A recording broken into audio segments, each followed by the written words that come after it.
Terima kasih Tuhan Yesus. Terima kasih Bapa kami yang luar biasa. Sehingga pada hari ini Tuhan, kami boleh Tuhan berkumpul di tempat ini untuk bisa memuliakan nama-Mu dan mendengar kebenaran firman-Mu. Kami percaya Tuhan, Engkau adalah Allah yang setia, dan kami percaya Tuhan akan memberikan yang terbaik kepada kami semuanya ketika kami mengerti dan mengenal siapa Engkau yang sebenarnya. Terima kasih Bapa, berikan kami hati dan telinga seorang murid sehingga kami bisa mendengarkan kebenaran firman-Mu dengan baik. Di dalam nama Tuhan Yesus kami berdoa dan mengucap syukur. Haleluya. Amin.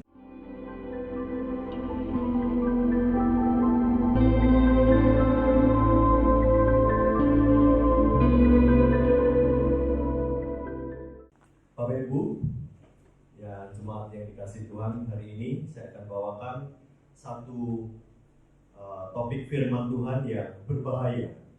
Wah, kenapa kok berbahaya?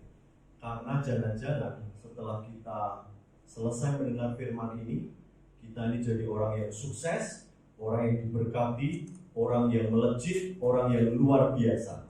Makanya berbahaya sekali ya. Kalau kita sungguh-sungguh mendengarnya setengah jam dan 40 menit ke depan, wah, kita mungkin jadi orang-orang yang bisa transformasi menjadi orang yang luar biasa. Oleh karena itu, perhatikan bersama-sama dengan saya. Saya beri judul hari ini yaitu hikmat.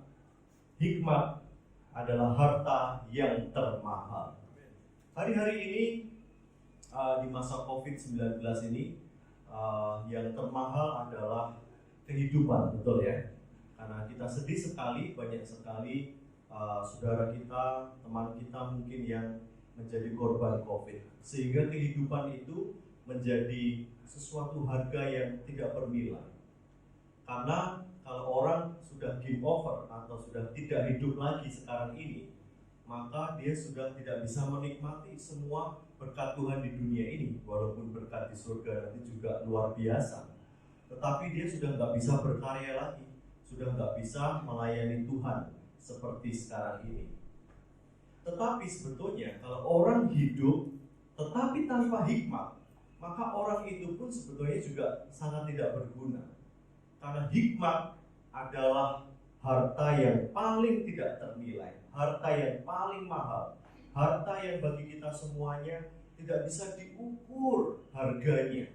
Kenapa kok nggak bernilai? Karena hikmat atau wisdom ini itu diminta oleh satu raja yang zaman dulu adalah raja yang punya kuasa yang sangat besar sekali, namanya Raja Salomo. Hikmat ini diminta oleh Raja Salomo. Padahal sebelum dia punya hikmat, dia tuh bukan raja yang nggak punya apa-apa juga. Dia adalah raja yang sudah punya segalanya. Dia adalah raja yang sudah punya kekuasaan yang tidak terbatas. Tetapi toh dia masih punya sesuatu hal yang dia tidak miliki juga. Makanya dia meminta hikmat itu. Pastinya kalau orang disuruh diberi kesempatan untuk meminta sesuatu, pasti dia meminta yang dia tidak punya, betul ya? Ya misalkan zaman dulu kan ada cerita Aladin ya, dengan lampu ajaibnya. Kamu saya berikan 1 atau 3 permintaan yang akan kukabulkan. Wah, pasti dia minta sesuatu yang dia belum punya. Mungkin dia minta jodoh, mungkin dia minta mobil, dia minta rumah, dia minta sesuatu yang dia belum punya.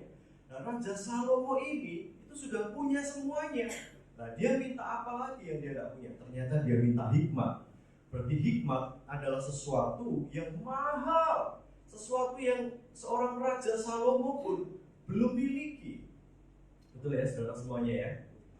Dan kita ingat ada satu raja, yaitu Kaisar pertama di Cina. Ada yang tahu Kaisar pertama di Cina siapa? The first emperor of China. Itu namanya Qin Shi. Qin Shi hidup di kira-kira tahun 230-an sebelum Masehi. Saat itu dia juga sudah bisa mengumpulkan atau menyatukan 7 provinsi atau 7 daerah di Cina yang saat itu berperang satu dengan yang lainnya. Dia karena kuasanya besar, dia bisa taklukan sehingga 7 daerah ini bisa disatukan menjadi satu oleh Qin Shi ini. Dia sudah punya semuanya. ya, dia punya kekuasaan, dia punya segalanya. Tapi dia juga minta sesuatu yang dia tidak punya. Apa? Yaitu umur panjang atau tidak bisa mati atau hidup selamanya. Makanya dia suruh pasukan-pasukannya untuk mencari obat mujarab supaya dia bisa minum sehingga dia bisa hidup selama-lamanya. Kalau pasukannya itu pulang tanpa obat atau obatnya salah, dipenggal dan dihukum mati. Maka ada cerita yang namanya terakota dan lain sebagainya. Kenyataannya ya tidak mungkin ada obat yang bisa membuat seseorang hidup selamanya. Malah dia minum yang dipercaya merkuri, sehingga justru merkuri itulah yang membunuh dia. Raja yang tadinya mau hidup selamanya, malah dia usianya 49 tahun sudah mati. Dan itulah Jin Sewang. Jin Sewang punya segala-galanya sebagai kaisar pertama di Cina, tetapi dia juga minta sesuatu yang besar. Hikmat juga diminta oleh Salomo. Salomo yang punya semuanya, dia masih ada sesuatu yang dia tidak miliki, yaitu hikmat itu. Salomo adalah raja yang hebat, dia punya segala-galanya. Dia menulis pengkhotbah, menulis Amsal, dan di Amsal ini ada 31 pasal yang saya percaya satu bulan ada 30 sampai 31 hari, dan pas sekali dengan jumlah dari pasal-pasal di Amsal ini. Dan di dalam Amsal itu terkandung banyak sekali hal-hal mengenai hikmat. Makanya saya tadi katakan hati-hati, bahaya sekali. Firman hari ini itu bahaya sekali. Karena kalau kita nangkep saja, ya dengan roh Anda katakan, Tuhan, hari ini aku buka rohku, aku mau tangkap firman-Mu supaya aku bisa diberkati secara luar biasa oleh karena hikmat ini. Amsal adalah pasal hikmat, sehingga si Salomo ini yang menulis Amsal, saya sendiri sudah baca kira-kira mungkin 150 kali Bapak Ibu Amsal ini. 150 kali dari pasal 1 sampai 31. Terus saya baca berulang. Itu pun juga setiap hari menemukan hal yang baru dari ayat-ayat di situ. Dan Salomo menulis semuanya ini. Salomo adalah raja yang begitu kaya luar biasa. Dia punya semuanya, dipercaya Salomo punya kira-kira 1000 ton emas. 1000 ton emas.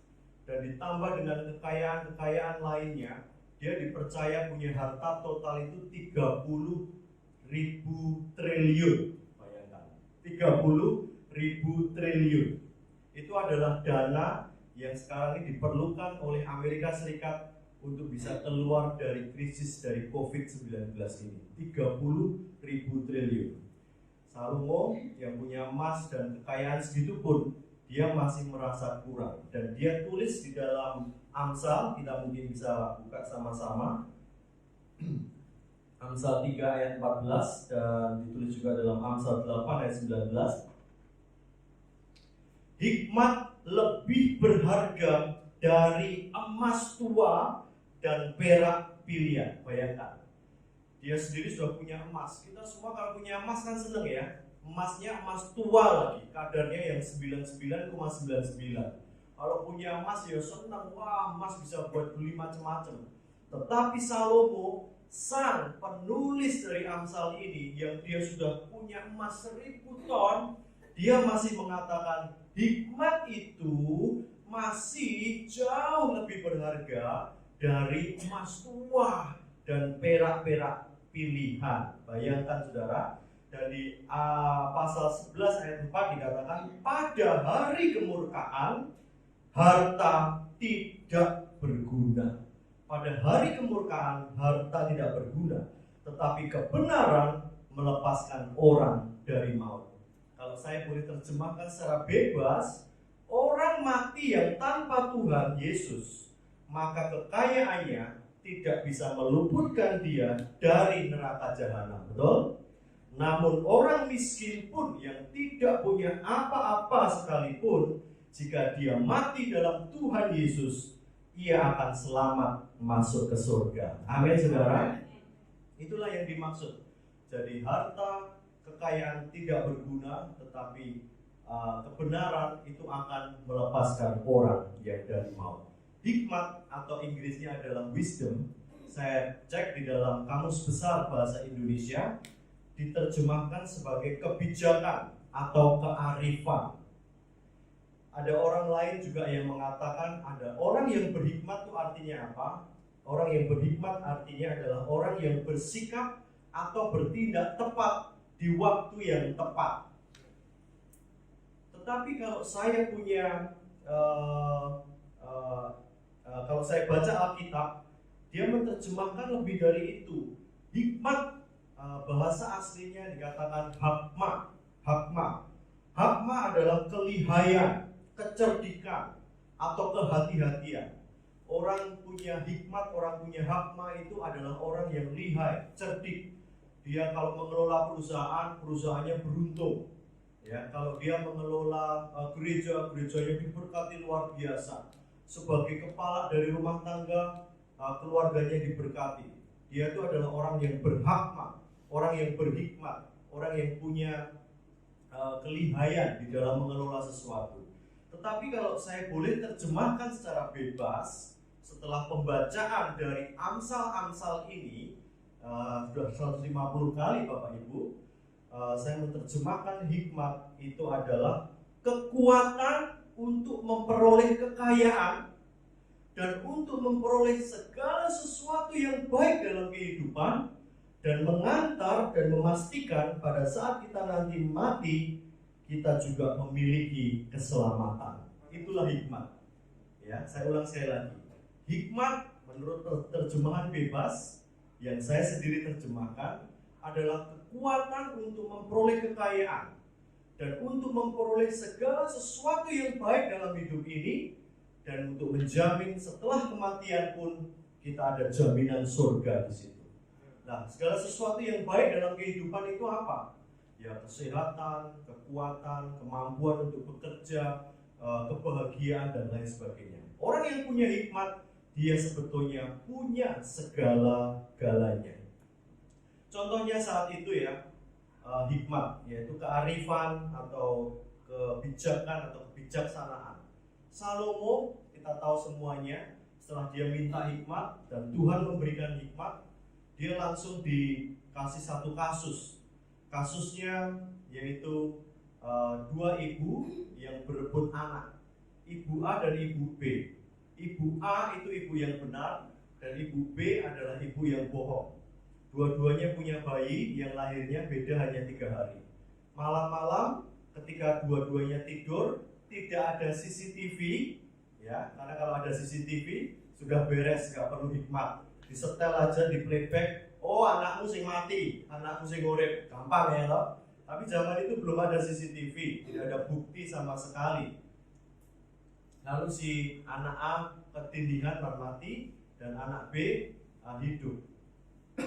Anak kebalik ya, anak A-nya masih hidup dan anak B-nya dari ibu B ini yang mati. Sehingga mereka rebutan, mereka menghadap raja, bingung, raja juga tidak melihat gimana. Ternyata Raja Salomo dengan hikmat yang luar biasa, kearifan, kebijakan, dia tanpa CCTV, dia bisa membuktikan mana ibu yang benar dari bayi yang masih hidup itu. Bagaimana? Ternyata caranya yaitu Tuhan itu memberi dia kemampuan untuk bisa merasakan hati seorang ibu. Hati seorang ibu yang benar, dia pasti rela kehilangan hak asuhnya untuk supaya melihat anaknya tetap hidup. Tetapi ibu yang culas, ibu yang jahat, yang anaknya sudah mati, itu pasti keluar sesuatu yang jahat. Dia juga rela berbohong juga. Dia juga rela bahwa anakku wis mati. Ketika pedang itu membelah bayi itu jadi 2, pasti mati kan? Ya wis, anakku mati, anakmu juga kudu mati. Tuh, bayangkan.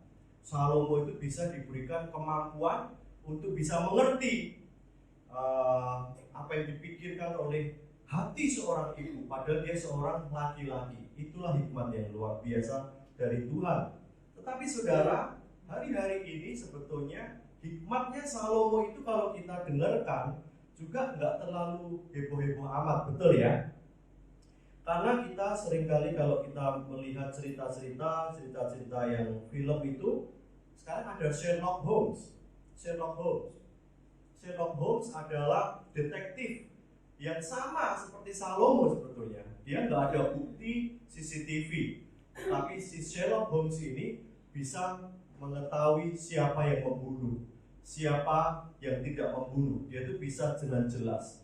Juga kalau kita pernah lihat film Murder on the Orient Express, itu ada satu tokoh namanya Hercule Poirot.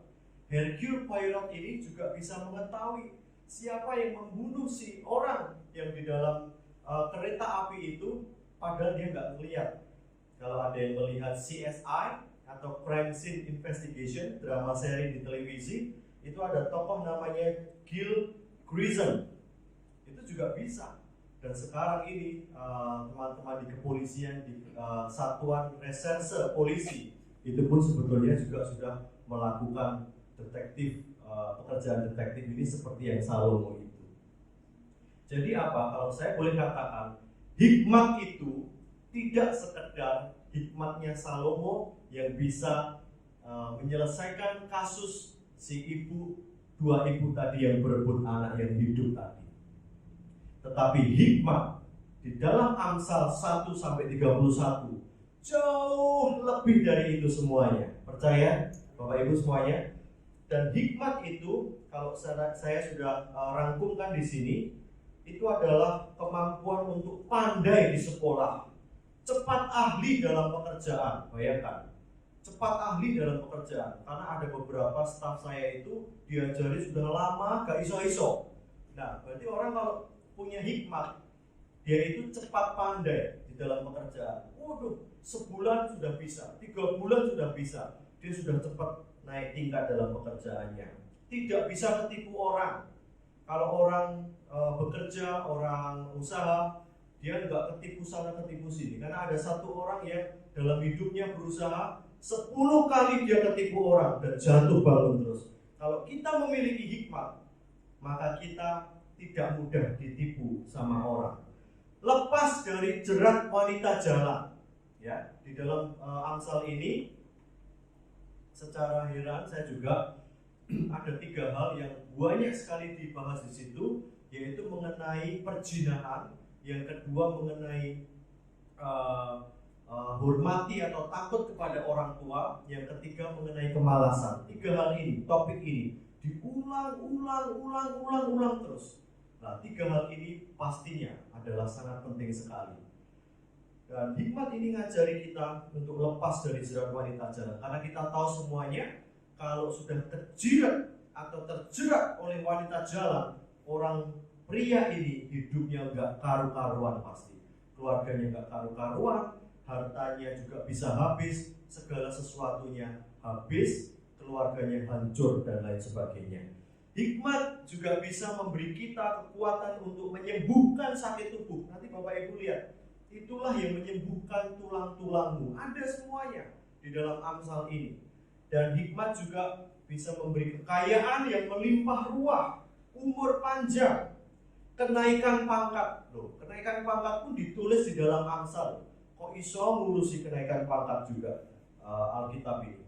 Peningkatan karir, siapa yang gak mau peningkatan karir? Nah, itu semuanya adalah hal-hal yang istilahnya kelihatan dan bisa dipegang. Tetapi Amsal ternyata juga dengan hikmatnya juga menjamin kepada kita, kalau kita punya hikmat, kita dapatkan kebahagiaan. Amin.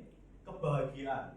Orang boleh punya semua, tanpa kebahagiaan juga bujai, tidak ada artinya. Tetapi Amsal pun mengajarkan hikmat juga memberikan kebahagiaan, kesejahteraan. Bayangkan, juga bisa tidur nyenyak. Bisa tidur nyenyak. Wah, aku gak usah perlu tidur nyenyak, aku gak diajak ngomong 5 menit aku semangat katanya. Ya, gampang banget, pokoknya diem aja 5 menit mangap udah. Mangap artinya sudah tidur. Tapi bagi sebagian orang yang punya insomnia, tidur itu suatu hal yang berharga loh saudara. Ya, ada beberapa orang itu yang kalau sudah mulai mau masuk jam tidur itu takut dia. Karena apa? Gak bisa tidur. Tidur tuh bagi dia, kalau bisa tidur nyenyak semalam aja, dia sudah senengnya minta ampun. Makanya hikmat ini pun juga bisa memberikan tidur nyenyak bagi orang-orang yang mengikutinya. Dan juga disayang dan tidak dimusuhi orang.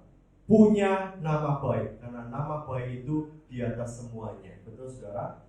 Nah, hikmat itu memberikan kita jaminan untuk dapatkan semua itu. Amsal 9 ayat 10 dikatakan permulaan hikmat adalah takut akan Tuhan. Betul saudara? Permulaan hikmat adalah takut akan Tuhan. Kalau saya gambarkan buku itu kan ada permulaannya, pembukaan, ada isinya dan ada penutup. Manusia pun juga begitu. Ada lahir, ada hidup, berkarya, dan ada mati. Hikmat ini pun juga mencakup tiga-tiganya Bapak Ibu. Alfa sampai Omega. Mulai sampai akhir, start sampai finish. Jadi permulaan hikmat itu adalah takut akan Tuhan. Artinya, untuk bisa mendapat hikmat dan bisa dapat semua bonus-bonus yang saya ucapkan tadi, itu harus dimulai dari takut akan Tuhan, diisi dengan takut akan Tuhan, dan mati dalam Tuhan. Amin. Jadi mulainya pun itu juga harus dengan takut Tuhan di permulaan hikmat itu. Karena ada orang yang pinter, ada orang yang kaya raya, tetapi dia tidak takut Tuhan. Jangankan tidak takut Tuhan, dia percaya adanya Tuhan saja, dia tidak percaya. Contohnya Stephen Hawking. Stephen Hawking ini adalah tokoh ilmuwan luar biasa, pinternya minta ampun, otaknya brilian sekali. Mungkin dia adalah Albert Einstein atau Thomas Alva Edison di zaman modern. Dia barusan mati belum lama ini, beberapa tahun yang lalu. Saya juga suka ilmu, jadi saya banyak baca. Salah satunya adalah A Brief History of Time, satu cerita singkat mengenai waktu. Wah, cerita singkat tapi tebelnya lebih dari tebelnya Alkitab ini, dan isinya itu buleti. Kalau kita nggak konsentrasi, nggak bisa itu baca itu. Satu, dia bahasa Inggris. Kedua, bahasanya bahasa fisika, bahasa astronomis yang luar biasa, membingungkan, tapi pintar sekali. Nah, tetapi saking pintarnya dia, Stephen Hawking ini tidak percaya adanya Tuhan. Dia adalah orang yang menciptakan teori Big Bang atau teori ledakan besar, ledakan dahsyat. Dia percaya bahwa manusia itu tidak diciptakan. Tidak ada hari penciptaan, tidak ada hari ke-6 ketika Adam dan Hawa diciptakan. Dia percaya bahwa dunia waktu itu gelap gulita, tiba-tiba tidak ada yang mencetuskan, tiba-tiba ada ledakan besar yang namanya Big Bang, dan itu membuat suatu kehidupan bagi para organisme ini. Dan tiba-tiba organismenya jadi manusia, jadi ternak, jadi tumbuh-tumbuhan, dan saling kawin, mengawinkan, beranak pinak, beranak cucu, seperti sekarang ini, berkembang biak. Jadi akhirnya seperti dunia yang ada sekarang ini, yang saat ini ada 7,5 miliar jiwa ini. Dia nggak percaya. Makanya sekarang ini ada satu institut yang lagi membuat replikanya Big Bang. Dia membuat suatu tunnel atau terowongan yang gede, dan dia membuatnya sedemikian rupa untuk dibuat satu kekuatan luar gitu, dan diharapkan nantinya dari studi ini bisa muncul organisme yang baru, organisme yang hidup. Itulah yang dipercaya oleh Stephen Hawking. Ya, saya respect dia dari sisi keilmuannya. Saya sampai beli bukunya dan mempelajari.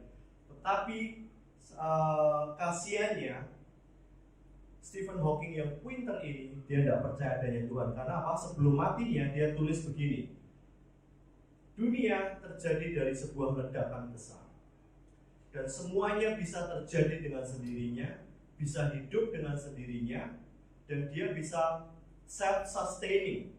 Self-sustaining itu bisa bertahan hidup sendiri, muter sampai selama-lamanya.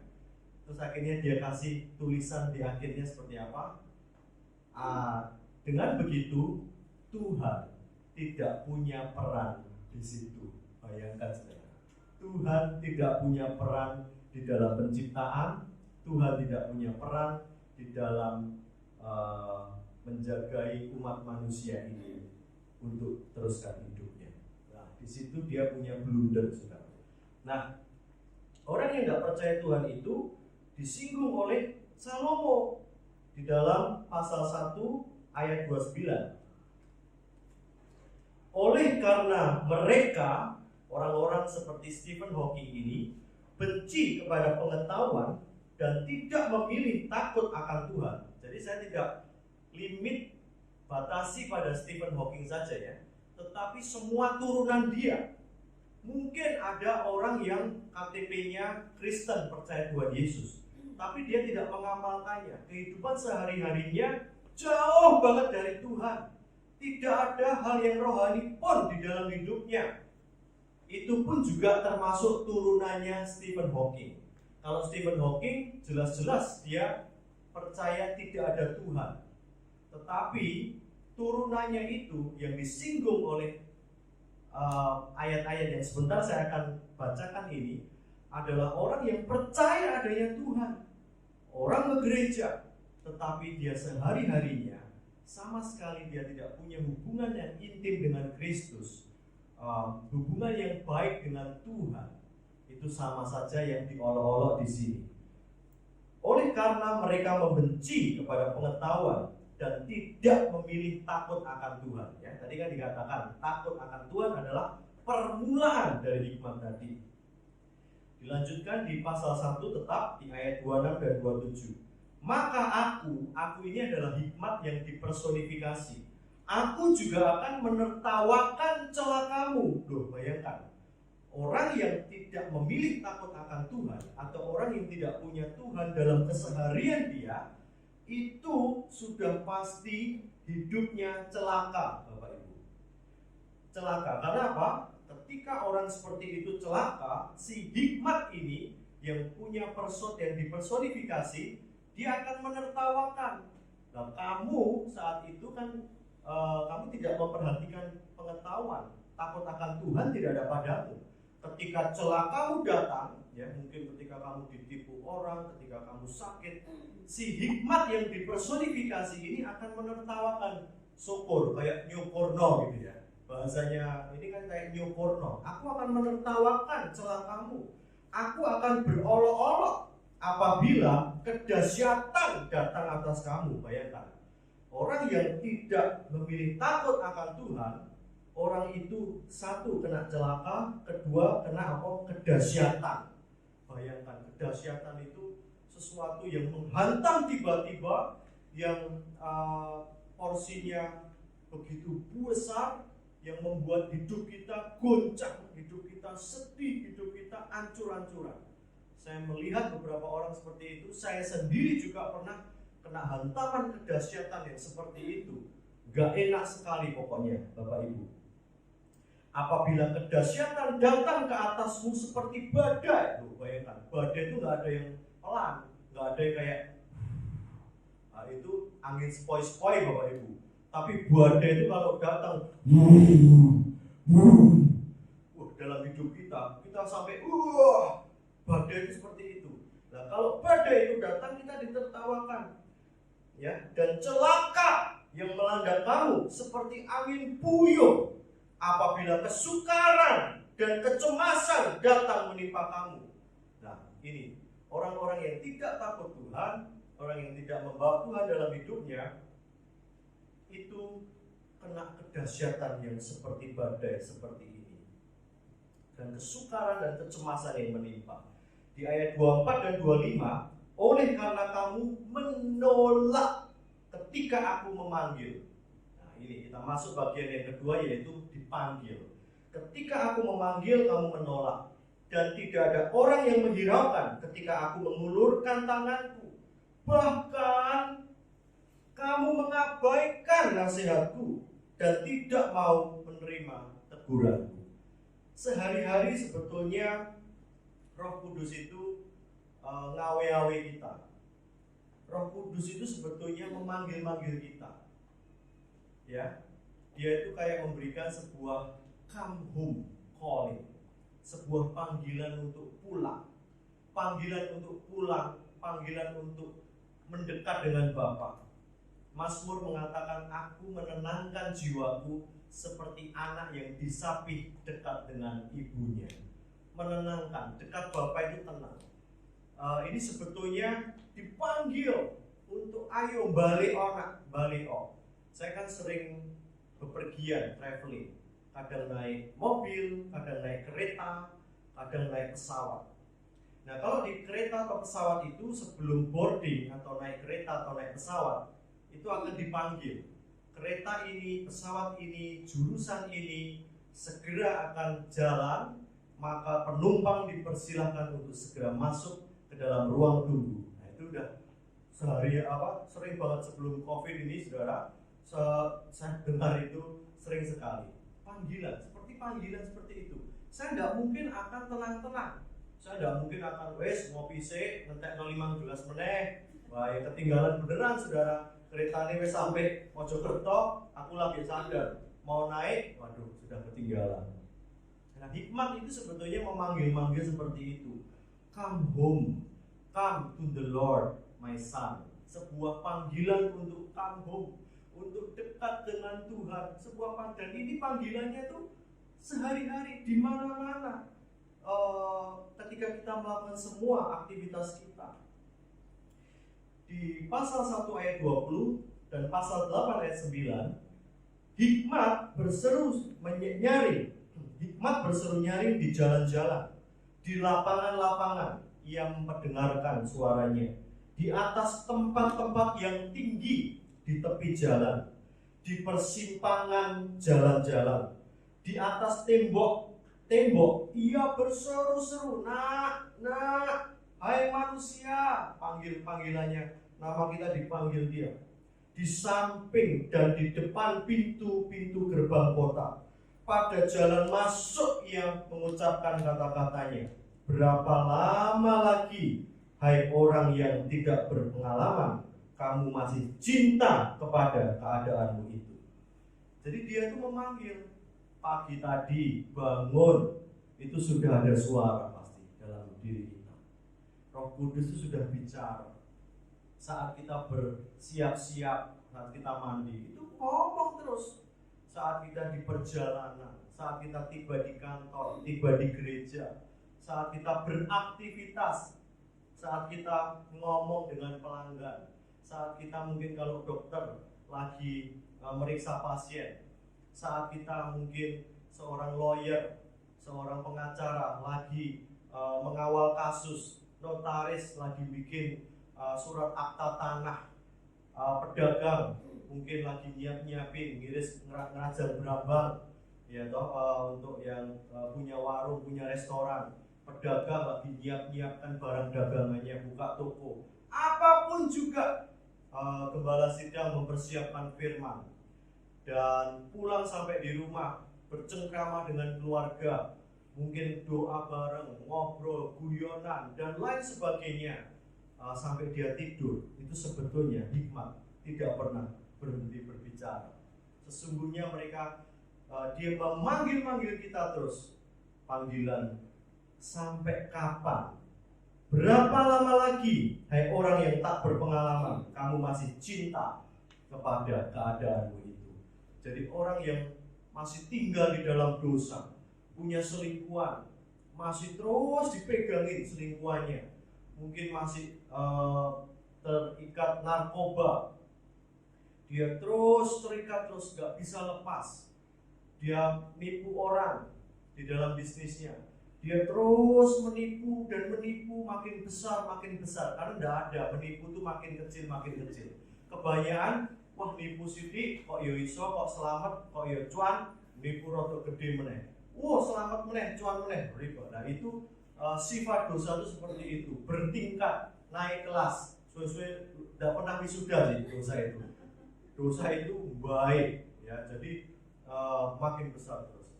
Nah sampai berapa lama lagi? Kalau orang tinggal di dalam seperti itu gak enak sekali, dan kondisinya pasti kacau balau, kehidupannya tidak ada damai sejahtera. dan oleh hikmat ini dipanggil-panggil. Maka dari itu, ini baru bicara permulaannya, maka kita harus merespon. Amin. Nah, setelah permulaan diawali dengan takut akan Tuhan, hikmat ini ada isinya. Kalau buku ada isinya, kalau orang hidup ada kehidupannya tadi. Nah, isinya adalah sepanjang hidupnya berpadanan dengan firman Tuhan. Amin. Tadi sudah dimulai oleh takut akan Tuhan, ya. Takut akan Tuhan itu adalah bukan takut Tuhan, tapi takut Tuhan itu ada referen. Referen itu menghormati, tanya pada Tuhan, menghargai Tuhan, mengawali semua dengan doa kepada Tuhan, supaya minta Tuhan mengawal. Ada Tuhan di dalam hidup kita. Kolega saya menulis di status WA-nya, Allah dulu, Allah lagi, dan Allah terus. Allah dulu, Allah lagi, dan Allah terus. Bagus ya.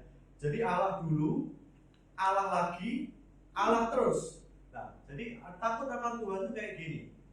Sehingga sehari-harinya dia itu terus melibatkan Tuhan. Oke. Sekarang masuk ke isinya. Isinya yaitu sepanjang hidupnya berpadanan dengan firman. Saya juga merangkum isi Amsal ini. Banyak sekali. Ada 31 pasal. Saya rangkum, saya beritakan.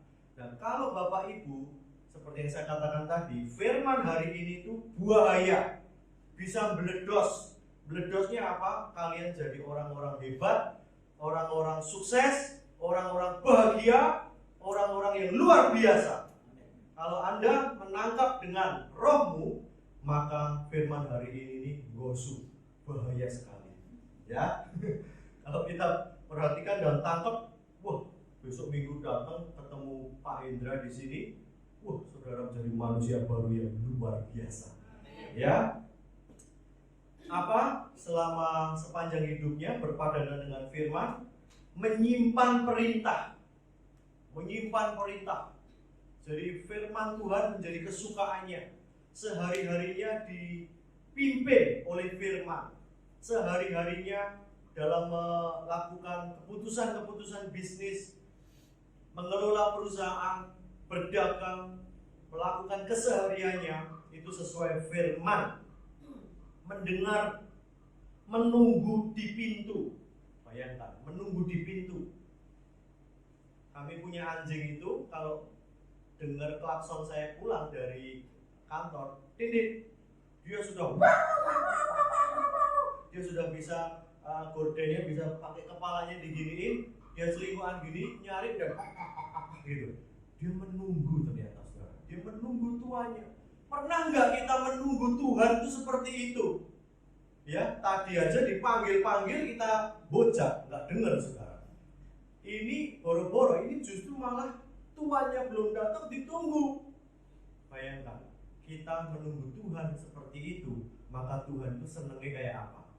Kalau saya pulang aja, anjing saya sudah nginguk dari gorden dan nyelingkuh itu, hati saya itu udah rasanya, aduh, ono sing nunggoni kayak gitu. Padahal ditungguin anjing. Ya itu, Tuhan itu kalau kita ini kan ya di hadapan Tuhan mungkin ya kita hamba, kita anak ya loh. Mungkin ya kayak kucing, kayak anjing piaraan gitu, yang setia kepada Tuhan, menunggu di pintu, menjaga tiang pintu gerbang itu ada. Jadi sikap yang menjaga tiang pintu gerbang itu artinya ada apa? Adalah berjaga-jaga sejak hari baru. Tiang pintu gerbang. Jadi pintu gerbang itu biasanya kan paling depan.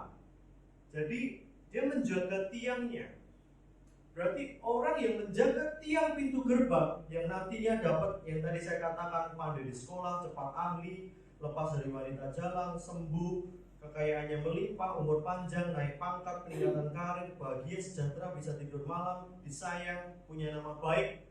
Itu dengan melakukan ini semuanya, menjaga di tiang pintu gerbang. Jadi dia sudah mendengarkan dan menunggu suara Tuhan di tiang pintu gerbang, yaitu ketika hari baru, ketika matahari terbit, ketika tanggalnya berganti, ketika jam 5 baru. Hari ini tadi jam 5 baru, itu tidak pernah terjadi sebelumnya dan tidak akan pernah terjadi lagi. Jam 5 pagi tadi, di tanggal hari ini 17 Mei 2020, tidak pernah terjadi. Tidak pernah akan terjadi lagi. Jadi ketika kita tadi masuk di jam 5 tadi, atau kapanpun kita buka mata kita, ketika seseorang itu menjaga di tiang pintu gerbang, dia itu sudah tanya Tuhan, dia sudah melibatkan Tuhan pada saat hari berganti menjadi hari yang baru. Amin, Bapak Ibu mengerti? Ya. Mencari. Wah, kalau saya kehilangan sesuatu itu ya, mungkin kacamata atau HP atau sesuatu yang penting, waduh, itu rasanya nyari itu mungkin bisa setengah jam cari nggak ketemu, besok cari lagi. Nah, cari Tuhan itu bisa nggak seperti itu? Mencari sesuatu yang kayak penting tapi hilang. Kita nyari Tuhan kalau cuma glewes-glewes gitu aja ya beda. Orang yang mencari Tuhan itu ya, saya ini akhir-akhir ini lagi seneng baca John Sung, Watchman Nee, Witness Lee. Itu orang-orang top yang luar biasa. Dia dari Fujian di Cina sana di zaman tahun 1900-an. Mereka itu nggak cuma cari Tuhan, mereka itu mati buat Tuhan. Makanya saya kalau merasa cek sorone urip, pekerjaan cek abote dan lain sebagainya mulai menggerutu, saya menjadi ingat 3 tokoh ini. John Sung itu ketika dia tuh punya TBC khusus, sehingga sakitnya minta ampun, tapi cintanya Tuhan luar biasa. Dia terus berkhotbah sampai pada hari matinya. Dan ketika khotbah, dia tuh sakitnya minta ampun sampai harus ledetan, saudara. Sampai ledetan harus sampai miring gini untuk mengurangi sakit. Kalau dia lurus dia sakit. Waduh, nyerinya minta ampun, sehingga khotbah sampai miring gini dia. Tapi dia tetap khotbah. Supaya apa? Cintanya sama Tuhan itu tidak bisa menghalang-halangi sakitnya, rasa sakitnya. Jadi saya juga malu, aduh lagi ngene wis gersulo sudah menggerutu. Bayangkan dengan pahlawan-pahlawan iman itu, gak ada artinya sama sekali. Mereka itu gak cuma mencari Tuhan, mereka itu mau mati buat Tuhan, dan bahkan mengatakan mati dalam Tuhan itu sebuah keuntungan. Berseru mengakui Tuhan. Nah, ini faktor Tuhannya ya. Lalu juga ada faktor manusianya, patuh dan taat orang tua. Yang tadi katakan di Amsal ini sering banget dibicarakan mengenai perjinahan, hormat orang tua, kemalasan. 3 hal ini. Ini berarti 3 hal penting dalam kehidupan, saudara. Ya, perjinahan dan apa? Hormat orang tua. Ya, hindari perjinahan, hormat orang tua, dan apa? Hindari kemalasan. Karena banyak orang yang malas dan kepingin berhasil. Malas tapi pengen sugih. Amsal mengatakan belajar pada semut. Jadi apa? Memang ya kita cinta Tuhan, memang Tuhan memberkati. Tetapi orang malas itu ya aneh gitu loh ya. Rasanya kalau dia kepingin sesuatu berhasil tapi dia nggak ngapa-ngapain. Dan malas itu kayak penyakit. Tapi orang yang benar-benar cinta Tuhan dan mengenal Tuhan, dia itu pasti rajin. Es otomatis. Gak ada orang cinta Tuhan malas, itu gak ada. Itu gak tahu kitabnya dari mana. Tetapi kalau cinta Tuhan itu mesti gaduh aneh, itu mesti rajin orangnya. Konsisten, rajin, dan produktif. Amin, saudara. Nah, ternyata hormat orang tua itu juga penting. Orang yang hormat, menghargai orang tuanya itu umur panjang. Jadi kita tuh pegang aja. Firman ini kayak hukum gravitasi, hukum yang pasti terjadi. Saudara lakukan aja lah, mesti akan mendapat buahnya. Cintai saja orang tua, hormati mereka, sama mereka. Pasti kita akan dapat sesuatu yang baik. Umur panjang, hoki, kerja apa-apa sukses. Itu tak loh saudara. Hormati orang tua, karena ada orang itu yang gak hormat be orang tua. Jar-jarno orang tua. Doa sama mereka. Sekarang ini orang tua saya kan ada di Jawa Tengah. Saya tidak boleh ke sana dan lain sebagainya. Padahal sebelumnya tiap minggu kemarin kita sudah ke sana terus. Dan ini kita video call. Kita juga ambil tubuh dan darah lewat video call. Aduh, senang banget bisa setengah jam, 1 jam saya ngobrol, doa, ambil tubuh dan darah sama orang tua. Umur ayah saya 84 tahun, mama sudah 80 tahun. Bisa perjamuan kudus be wong tua hanya lewat video call. Itu bagi saya itu sudah surga. Bagi saya itu sudah, aduh Tuhan terima kasih banget untuk suatu kesempatan untuk bisa balas orang tua, untuk bisa membaiki mereka. Nah, orang yang hormat dan menghargai orang tua itu pasti jalan-jalannya beruntung. Amin, saudara.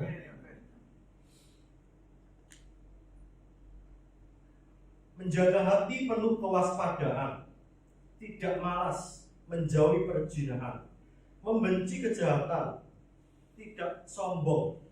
Ya, tidak sombong. Jaga mulut. Ternyata Amsal juga mengajarkan jaga mulut. Jaga mulut. Kita lagi bicara mengenai isi. Jaga mulut. Karena ini dekade P. Dekade ayin mata sudah lewat. Ini 2019 kemarin September 2020 sampai 2029 kita memasuki yang namanya dekade P, mulut. Kalau dulu ayin mata melihat visi-visi Allah. Ini adalah dekade P, mulut, menjaga mulut. Ngomong hanya yang penting, ngomong yang firman, kebenaran, mencipta. Saya pagi hari pun sebelum gosok gigi pun saya ngomong, hari ini hari yang baik bagi saya. Hari ini saya bahagia, keluarga saya diberkati. Ya, keluarga jauh, keluarga dekat, orang tua, istri, anak-anak, saudara-saudara, gembala sidangku, pendeta-pendeta diberkati. Hari ini aku akan beruntung kemanapun aku pergi. Melakukan apapun aku bisa berhasil. Dicipta lewat mulut, Bapak Ibu. Dan juga menghindari perkataan-perkataan yang sembrono. Perkataan-perkataan yang manggil temennya CU titik dan lain sebagainya. Di sini kan kayak panggilan rek, tapi diganti ya. Dan yang lain sebagainya. Hindari kata-kata itu kalau dibahas satu sesi sendiri. Dan juga jangan ceriwis. Saya ini memang kadang-kadang bisa kebablasan kalau ngomong. Sehingga saya diingatkan Tuhan, mulai diam, mulai jangan banyak ngomong. Saya mulai menjaga mulut saya. Mulut tidak hanya bicara ketika ngomong ini, tapi juga jempol, 2 jempol ini. Ini juga mulut Bapak Ibu. Karena dia ini sudah menggantikan kita ngetik di WA. Itu mulut kita sama itu. Jadi apa? Ternyata mulut kita ini termasuk jempol ini. Ini mulut atau yang pakai telunjuk. Nah, itu juga mulai dijaga. Saya sendiri juga cukup lemah di situ. Makanya Tuhan secara khusus mengingatkan saya, jangan terlalu cerewet. Nah, orang yang benar terhadap lidahnya, orang itu seperti lebih dari orang yang menguasai kota. Jadi lidah itu kecil, kayak kemudi kapal, kecil. Cuman diameternya mungkin 80 cm, tetapi dia bisa menguasai kapal yang panjangnya 500 meter. Itu mulut. Ketika sedikit saja lidah ini kecil, tapi bisa memberi kehidupan bagi orang dengan semangat, dengan firman, atau bisa membunuh orang dengan kata-kata pedas kita. Orang tua bisa membunuh anak-anaknya masa depannya ketika dia mengutuki anaknya. Kamu ini memang bodoh, gak bisa apa-apa, seumur hidupmu kamu jadi orang yang gagal, kemudi kecil, tapi bisa menghancurkan kapal, menghancurkan kehidupan ini. Makanya dijaga secara sungguh-sungguh dan hati-hati. Suka memberi. Intinya berhikmat itu adalah hidup di dalam Kristus. Amin Bapak Ibu. Di dalam Yohanes 15 ayat 7, jikalau kamu tinggal di dalam aku dan firmanku tinggal di dalam kamu, mintalah apa saja yang kamu kehendaki dan kamu akan menerimanya. Permulaan hikmat takut Tuhan, referensi sama Tuhan. Selama hidup berpadanan dengan firman. Dan hikmat itu sebetulnya adalah hidup di dalam Tuhan. Karena Tuhan itu adalah Tuhan yang berhikmat. Dia akan menolong semua jalan-jalan hidup kita, membawa kita kepada kekuatan besar. Karena hikmat itu adalah kekuatan untuk mendapatkan kekayaan dan kekuatan untuk mendapatkan semua yang baik dalam hidup ini, kesehatan, kesuksesan, semuanya, kebahagiaan, dan bahkan jaminan atas kematian pun masuk ke surga asal percaya Tuhan Yesus Kristus dalam hidup kita. Amin. Dan yang terakhir ditutup ya. Kalau buku itu kan buka, ada permulaan, isi, penutup. Manusia itu juga lahir, hidup, mati. Di matinya pun penutupnya berharga di mata Tuhan kematian orang yang dikasihinya. Mazmur 116 ayat 15. Jadi lengkap awal sampai akhir. Dan saya tadi katakan bahaya sekali firman ini, karena kalau Anda menangkapnya di dalam hati, mengamalkannya, maka saudara jangan-jangan jadi orang yang sangat berhasil dalam hidup ini. Tuhan Yesus memberkati. Amin.